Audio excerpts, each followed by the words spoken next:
বন্ধুরা, আমার এই নারকোল আর ছানা থেকে 26-27টা মতো নারকোল সন্দেশ হয়েছে। নমস্কার বন্ধুরা, রুচি রান্না কিচেনে আপনাদের সবাইকে স্বাগত জানিয়ে আজকের পর্ব শুরু করছি। আজকে করব একটা মিষ্টি, তার জন্য আমি নিয়ে নিয়েছি নারকোল, আর এখানে আছে ছানা আর কিছু আমন্ড কুচি আর কিছুটা কাজু। এটা আগে মিক্সিতে একটা পেস্ট করে নেব। এবার এগুলো দিয়ে দেব মিক্সির মধ্যে।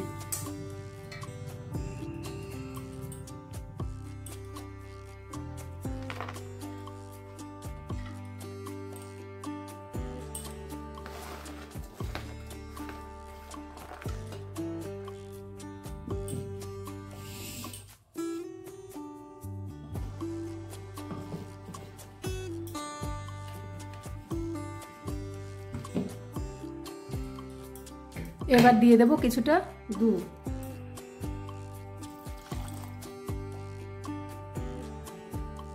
দুধ দিয়ে আর একটু ঘুরিয়ে নেব।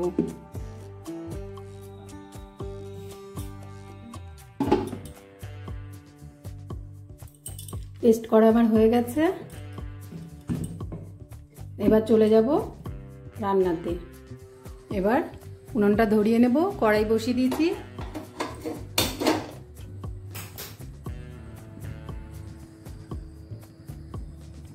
এবার দিয়ে দেবো সামান্য একটু জল।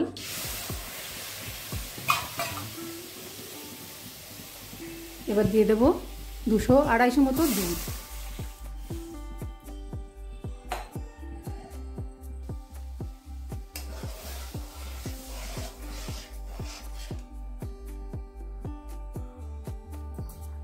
এবার দিয়ে দেবো এলাচ,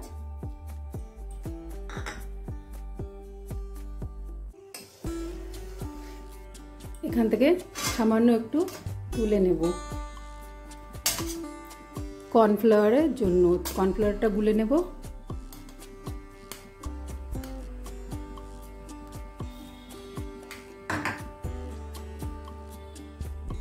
1 চামচ কর্নফ্লাওয়ার। এবার দিয়ে দেব পেস্টটা।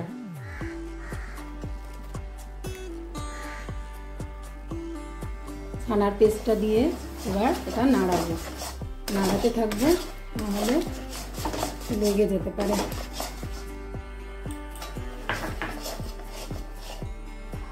এখানে দিয়ে দেবো চিনি।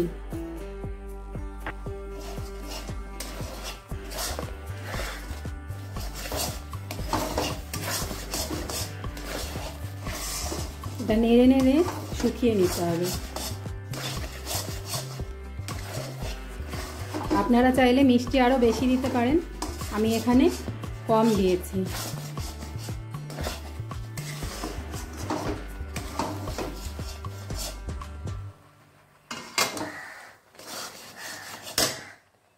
আঁচটা আমি একদম কমিয়ে রেখেছি। এবার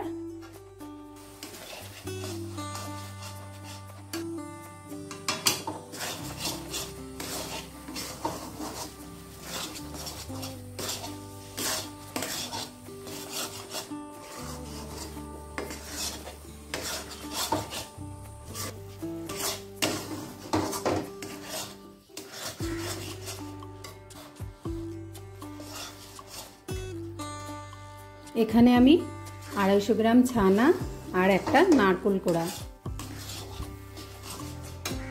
নিয়েছি, আর কিছু কাজু আর আমন্ড আছে, আর 250-300 গ্রাম দুধ। বন্ধুরা, এটা হয়ে গেছে। এবার একটা থালার মধ্যে নামিয়ে নেব। গ্যাসটা বন্ধ করে দিচ্ছি।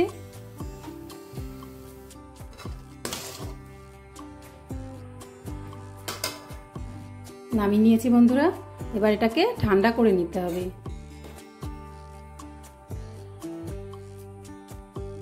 ঠান্ডা করে নিয়েছি। এবার এই মিষ্টিগুলোকে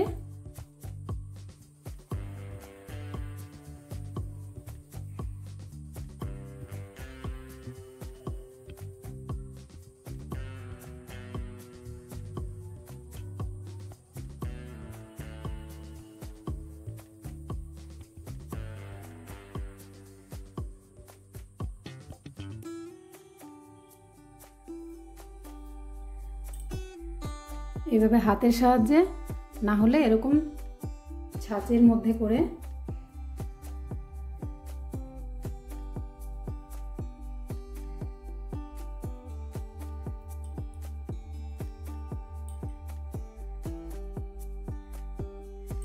এইভাবে বানিয়ে নিতে হবে।